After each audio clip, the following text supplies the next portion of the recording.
রাজত্ব দেখলাম জিরিয়া এবং দিশার ডান্স পারফরমেন্স চন্দ্রদীপ মেলার তৃতীয় দিনে মূল মঞ্চে আমরা এখন দেখবো রিতম ডান্স একাডেমির নাচের অনুষ্ঠান।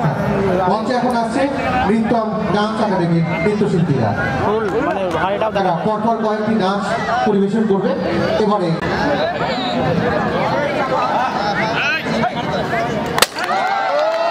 আমি বিশেষভাবে দর্শকের কাছে বারবার অনুরোধ করছি, এবার তার কাছে কিন্তু পুরো হাড়ি দাম নিয়ে নেবো।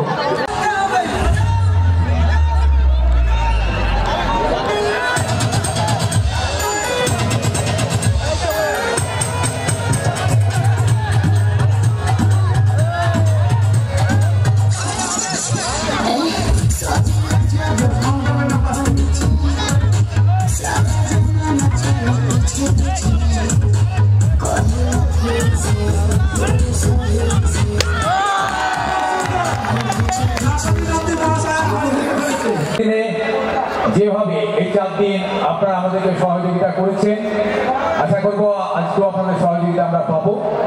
আপনারা না থাকলে আমরা এই সুন্দর মেলা করতে পারতাম না। প্রত্যেক বছরই আমরা এই মেলা আমরা করে থাকি। আমাদের মধ্যে উপস্থিত হয়েছেন মন সরকার, যার নাম প্রিয়াঙ্কা সরকার।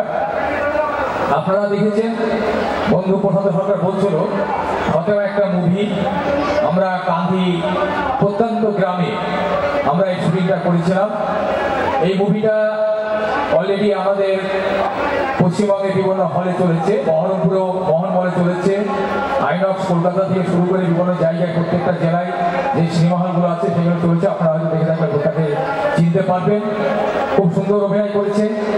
আগামী দিনেও আমাদের চিন্তা ভাবনা আছে একটা ভালো মুভি কাজ করব মন সরকারকে নিয়ে, সেটা আমাদের কথাবার্তা চলছে। আশা করছি যে 1 মাসের মধ্যে হয়তো আমরা শুটিং কাজ শুরু করতে পারবো।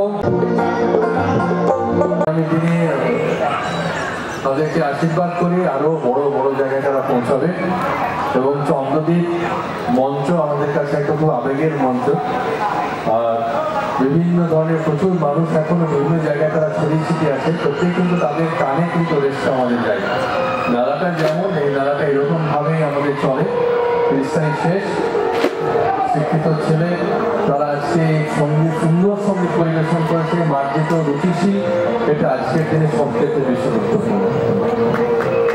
আমার একটু ছোট্ট একটুখানি বক্তব্য রয়েছে। আমি রেডিও সেন্টারে যখন গান গাইতাম, এই মানুষটিকে দেখছেন, আমরা মানে ওনাকে দেখে বড় হয়েছে রেডিও সেন্টারে যখন গাইতাম আকাশবাণীতে মুর্শিদাবাদে। খুব ছোটবেলা থেকে আমি গাইতাম, তো স্যারকে দেখেছি যে এই অনুষ্ঠানে আমরা গাইব। অদ্ভুত রকমভাবে আমাদের টিমের যে সদস্য তৌফিক জানালো যে আলিমুল স্যার উনি দাদু ভাই, তো এটাই বোধ হয় যে পৃথিবীতে গোল আমরা আবার দেখা করতে পারলাম। তো আমাদেরও খুব ভালো লাগলো প্রথমবার এই অনুষ্ঠানে আসা।